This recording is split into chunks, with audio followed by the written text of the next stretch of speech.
Okay, so a store is selling an item for $11 each, and it costs them $4 to produce the item.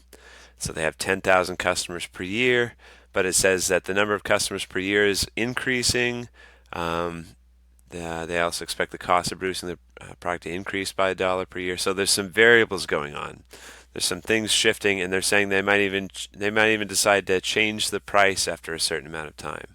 So we want to express the profit in terms of all these variables. That way, if something changes and they want to change the price, we'll have a formula for it.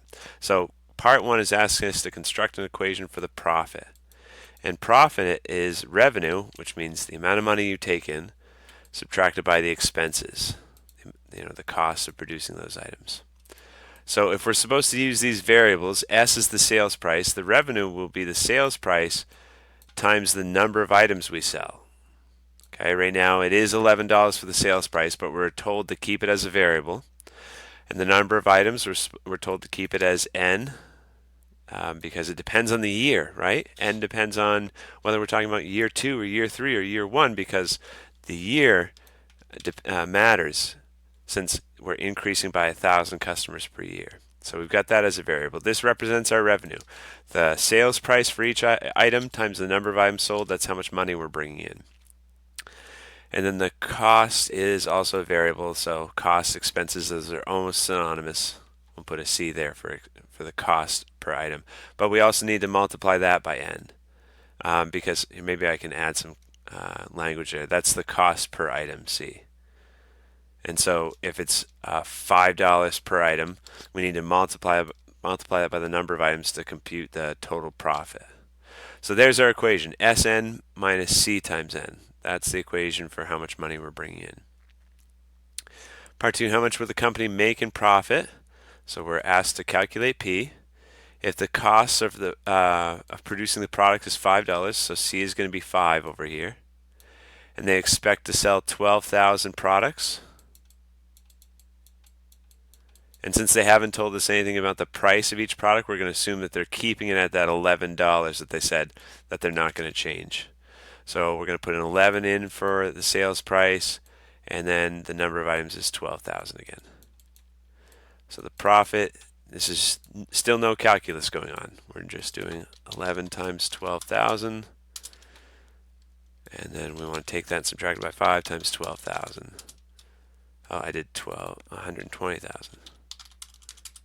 So that's opposite sign. So 72,000 is what I got. They expect to make 72,000 in profit. And then part 3 is finally the calculus part. Write the formula for the change in profit with respect to time. Remember, time was a variable here because the number of items depends on time and the cost depends on time. So we're supposed to find a derivative with respect to time, and so that means we need implicit differentiation. We don't have a formula for N with respect to time, right? And we don't have a formula for C with respect to time, the cost. And you could create one and then use a derivative, but if we're asked to use implicit differentiation, all you have to do is go term by term. So when you take a derivative of this term, let me just double check. It says the sales price is going to stay at $11, so that would be a constant, so we don't have to take a derivative of that with respect to time. We could, though, just plug in 0. Okay, let's just do it that way. So the derivative of S with respect to time, we said, is unknown, so we're going to write that as S prime. But look, these are two functions that are multiplying to one another. Two functions of time that are multiplying to one another, so we need the product rule to find their derivative. So the derivative of the first function times the second function kept the same, plus the first function kept the same times the derivative of the second function. So that's the derivative here using implicit differentiation. Then we got a subtraction sign, and I'm going to protect whatever this derivative is in parentheses because the entire thing is supposed to be subtracted from this first term. So the derivative of the cost with respect to time is not an explicitly defined function, so that's C prime. And then it's the same thing, it's the product rule. The derivative of the first times the second kept the same, plus the first kept the same times the derivative of the second. So there is our change in profit with respect to time. we need to use implicit differentiation. And then you could go back in and say, well, if they're keeping the sales price constant, that's 0. So this term is 0 times something makes 0. So this would be simpler. And you could plug in whatever the sales price is, $11 in here. But there it is. And now it's a formula. So in case we change our mind, we want to change the sales price with respect to time, we can do that. So for the next part, for part 4, how fast is the profit increasing or decreasing? So they're asking us, what is P prime? That's the calculus notation for a rate of change, right? And then they give us certain values to plug in. The cost is $3.50, and they sell 11,000 products. We just need to plug those in. Remember, S prime, according to the beginning, they say that S prime is that the sales price is not changing. So S prime is 0, and it doesn't matter what the number of items are. They say it's 11,000. We can plug that in just for completing each part, but that's just going to be 0, right?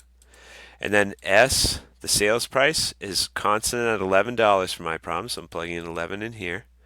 And then the rate of change of N, how fast are the number of items changing? We're told that it's a constant $11,000. Sorry, not 11. 1,000 more sales per year. So that tells us N prime is a positive 1,000. We're increasing by 1,000 per year. So we need to plug in 1,000 in for N prime. We're going to subtract that by, we've got C prime. So I think that's information we need from back up here again. How fast is the cost changing? The cost is also a positive increase. It says the product is increasing by $1 per year. So C prime equals 1. So we're going to plug in 1 in for the cost, the change in cost, I should say, for C prime. And then 11,000 for the number of products, because that's what they tell us here. And then C, the cost at this instant, we're saying is $3.50. And then we're going to multiply that by the rate of change of the number of items, which we already said was 1,000. We're increasing by a positive, so it's a positive 1,000 items per year. So this is 0 times 11,000, so that's just 0. So 11 times 1,000, that makes 11,000. And then here, it's 11,000 times 1. Then we get $3.50. I don't need a calculator for that. $3.50 times 11 times 1,000 is 3,500.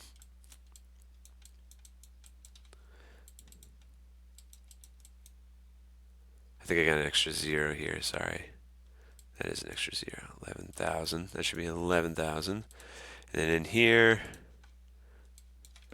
11,000 plus 3,500. That's 14,500.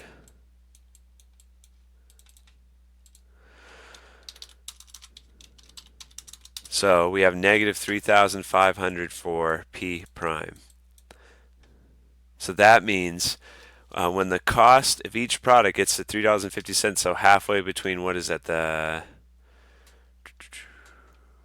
so that'd be if the profit decreased, because I changed the number in this one. So for this one, if the cost went down to $3.50 each, and we sold 11,000 products, we'd be losing $3,500 in profit per year. But remember, this is a rate of change. This isn't saying this is what our profit is. Our profit could be positive, but it means at this point our profit is decreasing. So something should change at that point. We should probably increase the price. How fast is the profit P increasing or decreasing? This is just the same thing as part 4. Okay, but the problem is, like, I changed the numbers, so I didn't give away all the answers. So that's why you do it twice. I think the way I set it up is that one is positive, one is negative, telling you, hey, there's a certain point where you've got to stop increasing. You got to start increasing your prices because the cost is catching up with you. So you do the same thing as up above, except you're going to plug in $4.50 for the cost, and you're going to plug in 13,000 in for N. But N prime and C prime are the same thing as what I did up above. Well, actually, they're not the same numbers because I changed mine too. Your C prime, I think, is 0.5, 50 cents per year. But your N prime should be the same, should be 1,000. Okay, so part 5 is just like part 4. Just plug the numbers into that equation we created. And so what should you tell the business? If your answer to part 4 is positive, that means keep going, keep doing what you're doing because your profit is increasing. And if your answer is negative, that means something's got to change because your profit's declining each year. So just remember what the interpretation of P prime does for us. That's telling us the rate of change of the profit.